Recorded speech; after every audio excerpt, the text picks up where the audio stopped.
Welcome back. So I'm sorry, it's just me today. I'm sure my wife will join us again tomorrow.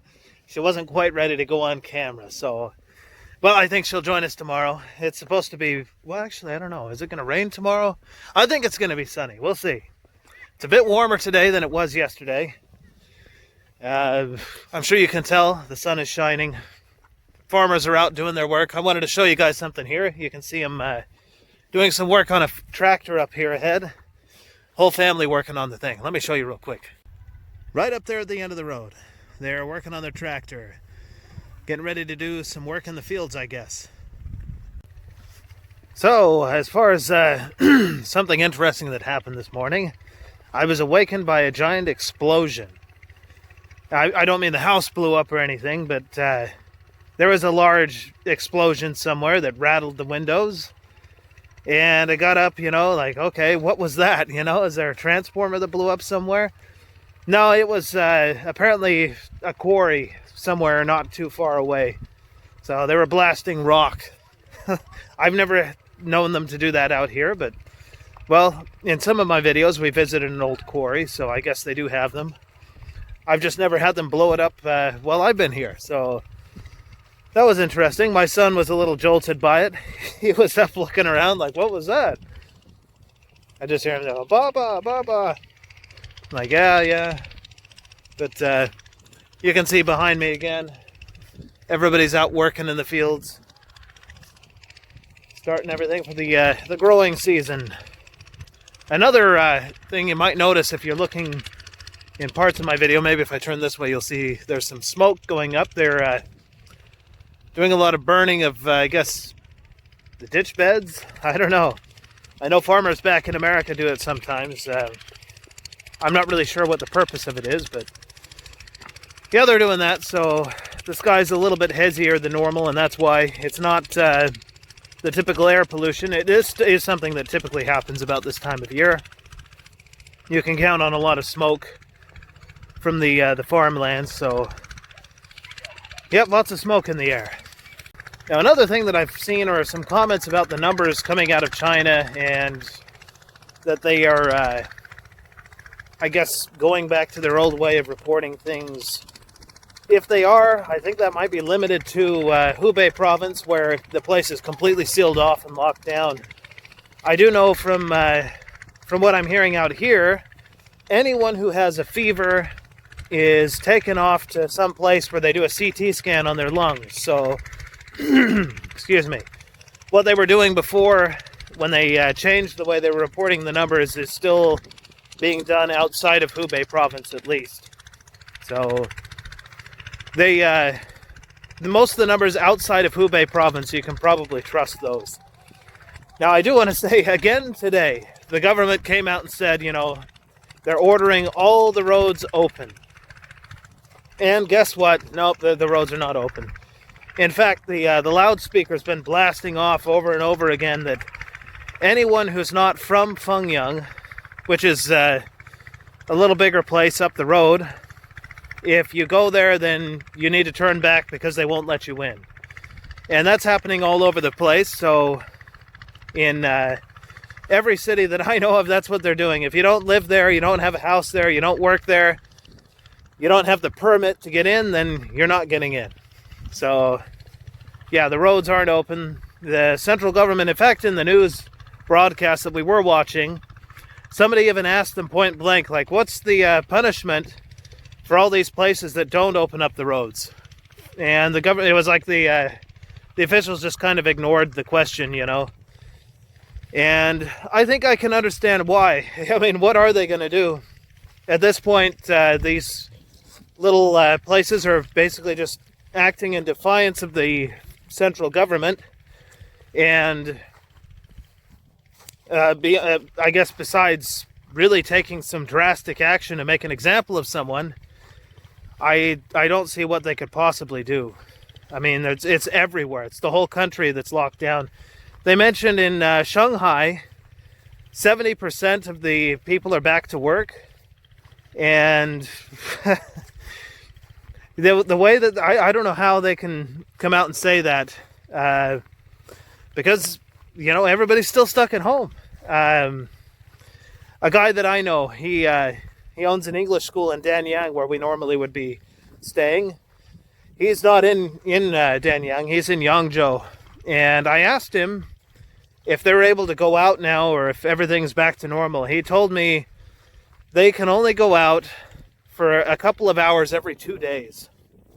So, like, you know, even prisoners, you know, I'm pretty sure that even in prison in the United States anyway, people get better than that. It's, and that's not even, you know, one of the heavily affected areas.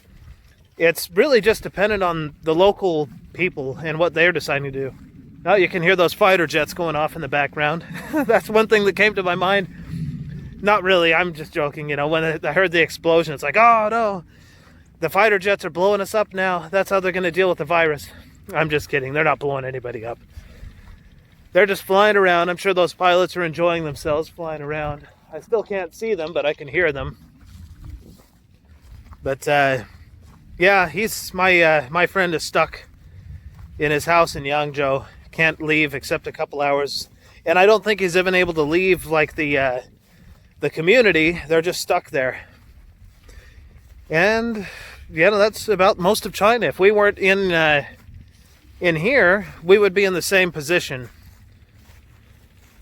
You know, another thing, TV has sure changed here. I mean, the programs that come on are still basically the same. But it used to be that they would have these little things come on during commercial breaks that would talk about, you know, proper etiquette and how to behave when you're traveling abroad.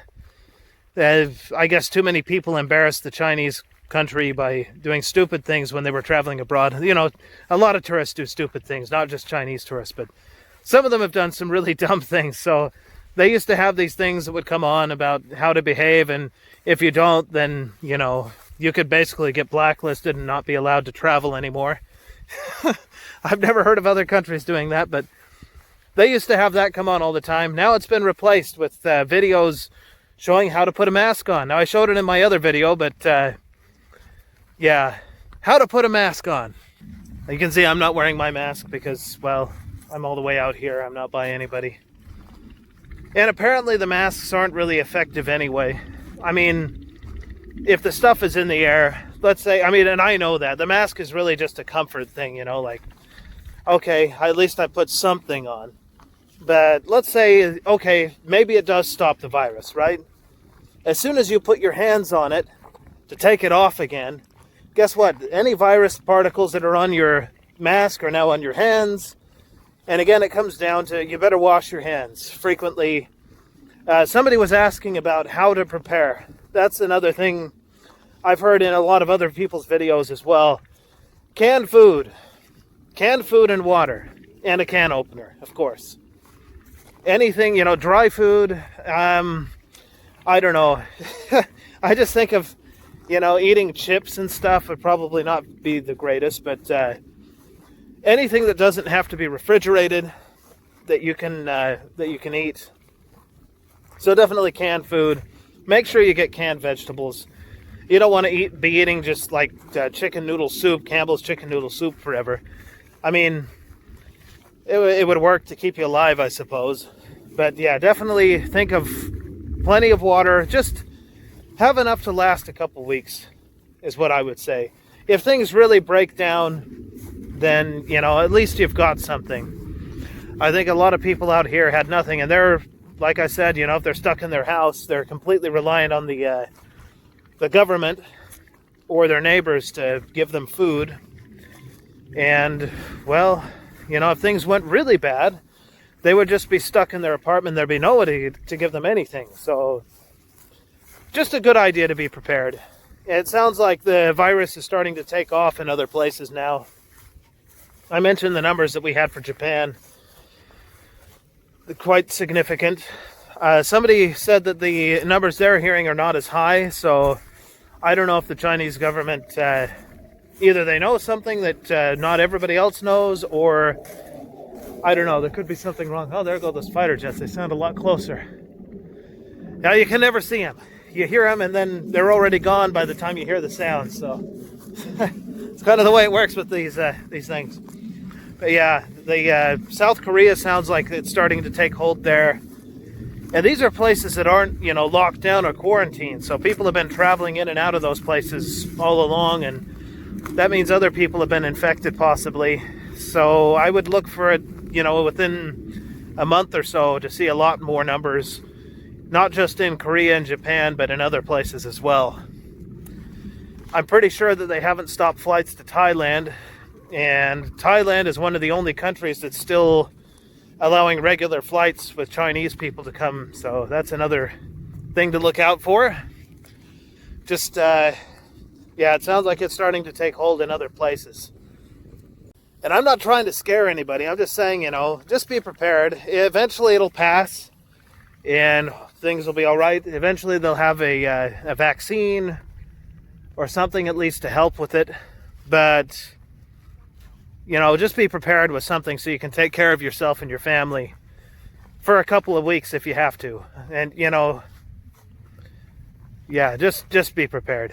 Because I don't think that people were here. I don't think people are used to being prepared. Here, of course, in the village, everybody is fine because there's tons of food. And in fact, speaking of which, the village government people, they came around and delivered red bell peppers to everybody today, which was nice.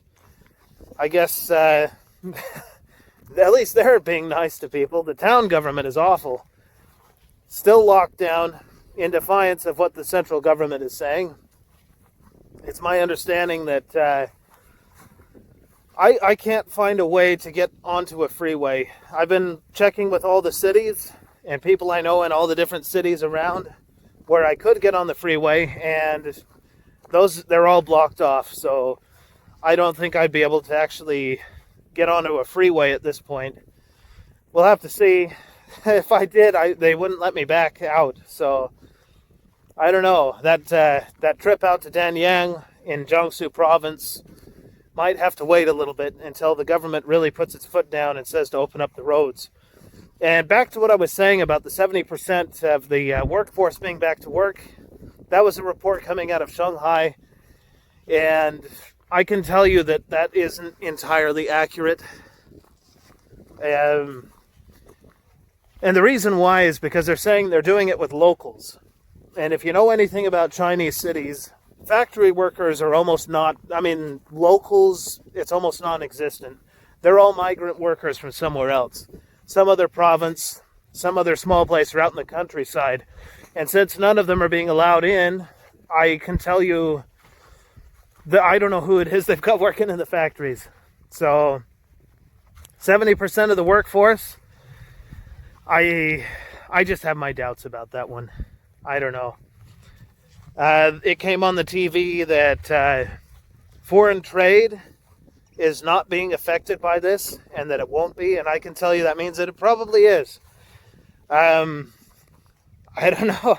Ask Apple about that one, if foreign trade is being affected, because I guarantee you that it is being affected in a big way. And I'm not saying all this to be critical of the Chinese government. It's really none of my business what they're doing, and I can understand they don't want people to panic, or they don't want people to be, scared about their money or what's going to happen here, but I can tell you that it's going to have a massive impact. Everything is, we don't have to go into that. It looks very dark is all I can say.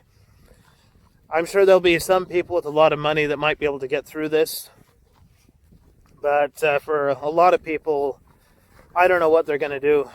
It's going to be like a reset. But we'll see.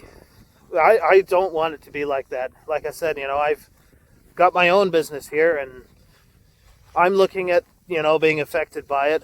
I can get out of it because I'm a little more flexible than some other types of businesses. Like I'm not running a restaurant here, so we'll see. I hope that things can go well. But from my perspective, I don't see things being very good after this is over. Now, speaking of economics, I was asked by someone how money and everything works here in China. It's basically the same as everywhere else. There's a central bank that issues currency, and depending on how much currency is in circulation, the value changes. I've heard people say that their currency is pegged to real estate, which would be insane. I don't know if that's true or not. I have a friend from Germany who told me that. He's into economics, so maybe so. But either way, yeah, they have, currency. It's divided up. You have hundreds and 50s and 20s and 10s and 5s and 1s, and then a bunch of little coins. And every single bill has the same picture of Mao on it.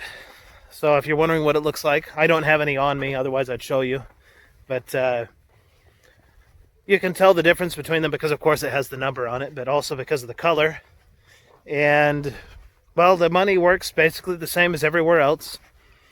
As far as owning a business, well, there's a lot more red tape than in most places if you're in the United States anyway. But it's pretty easy to get through. You can hire someone and they'll help you to do it. But in China, you can make things happen if you have to. I mean, sure, there's a lot more red tape, but there's always a way to get things done. So no big deal. I've been through it. The people pay taxes. There's income tax. There's, tax on your business. I've had to stand in a giant line to deal with tax stuff before. Now I have an accountant company that deals with all that for me, so that's nice. I don't have to stand in the line like I'm at the DMV anymore. That's a wonderful thing. I haven't had to do that for a long time.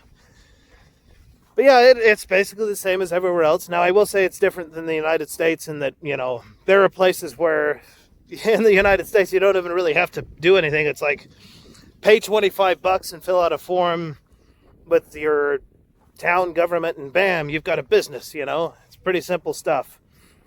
Here, I guess, yeah, there's a lot more regulations. So you have to put the scope of your business, what it's going to do, to get your license, then depending on the kind of business, there's a lot of licenses you have to get. And yeah, so I guess it's a little different, but like I said, here, things can be very flexible. There's always a way to get things done. I'm not saying bribing people and all that, but, there's always a way to get things done, to get it to move along. And it's really, in the end, not that much different from everywhere else. You go and you get stuff, or you buy things from a manufacturer, you sell it at a profit, you pay your taxes, and you keep what's left. And that's, well, of course, you pay for your bills and all of that stuff, but it's basically the same. So it is a communist country, and you would think that, yeah, the government owns everything, but no, it's not like that. In fact, I think that they're only communist in name. So, yeah, the Communist Party, it should be more like the Capitalist Party in some ways. That's the way I look at it. China is like one of the most capitalist places that you'll ever see. And if you're Chinese or something, then I mean that as no offense, because I come from a capitalist country. It's just the nature of things here. Thinking of that, I often wonder what Chairman Mao, which if you know history, then he's the guy that founded the People's Republic of China. I often wonder what Chairman Mao would think of modern-day China. It's not exactly the socialist workers' paradise that I'm sure he envisioned. But, well, it certainly has lifted a lot of people out of poverty. Now, I like to think that the thing that lifted them out of poverty was when Deng Xiaoping opened it up to Western countries to come here and do business, and it's certainly done a lot. And hopefully those same things can keep the standard of living up and possibly rising here, because, well, even in the short time that I've spent in China, I've seen dramatic changes for the better, so let's hope that it can stay that way. I have to say, I really cannot wait for this whole thing to be over. As great as it is that I'm able to walk around out here in the countryside, I really miss wandering around in the cities, because there's just so much to see, so many smells, and I'm not talking about the bad smells. There are bad smells in the city, but there are in any city. Different foods being cooked, different languages being spoken. I really miss that. I'm sometimes too busy to be able to go out and wander around, but boy, I wish that things would loosen up so that I could. That would be great. Until then, though, I guess I'm just glad. I guess I should be just glad that I'm able to move around at all. But hopefully soon we're able to go back to normal, and I can actually go back out and start seeing what I can do with my business now that things are already talking. I've heard news reports about some parts of, or some municipalities in China already experiencing an economic downturn, but that was expected. So I'd like to see what I can do with my business, and the sooner the better. And maybe you noticed today I'm avoiding the graves. I've had enough of wandering around and finding myself in graveyards. I never have been one to frequent graveyards, as I said. Not my thing. Sure, I like a good ghost story and all of that, but that's just for fun. I don't like wandering around where I'm constantly reminded of death, especially when there's some killer virus going around, you know. Not the thing that I want to be thinking about. Or, you know, when I'm thinking about zombie apocalypse, you know, hey, let's wander around in the graveyard. No thank you. So, yeah, today I'm kind of trying to avoid that. It's hard to do, harder than I ever imagined, you know. They just have graves randomly everywhere, it seems. And look at that, there's one just across the way. I'm not by it, though. I'm still pretty far away from those. So thank goodness. I'm going to go back the other way now so that I don't accidentally find myself any closer to some more graves or something. And I also wanted to bring an update on Grandpa and Grandma. They just got a visit today from I guess Grandpa calls him his brother. It's like, it's not really his brother, but I guess they have a thing similar to something that you'd like called blood brothers or something, where obviously they're not related, but it's his brother anyway. They've been very close for a long, long time, and he comes to visit every now and again. Today he was at the house. I'm sure Grandpa enjoyed it. Grandpa's doing pretty well, by the way. He's got a lot of his energy. You can see here.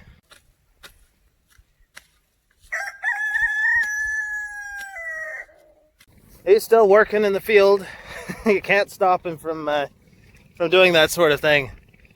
So his health is doing pretty good. My family's holding up. My son is still up to the same old antics. Today he was causing all kinds of trouble, dumping over things and running around. He's got a toy gun that he likes to come over and pretend to shoot me with. I guess that's what every son does to their father. They come and shoot their father with the machine gun. I know, it's just for fun, but yeah, that's my son.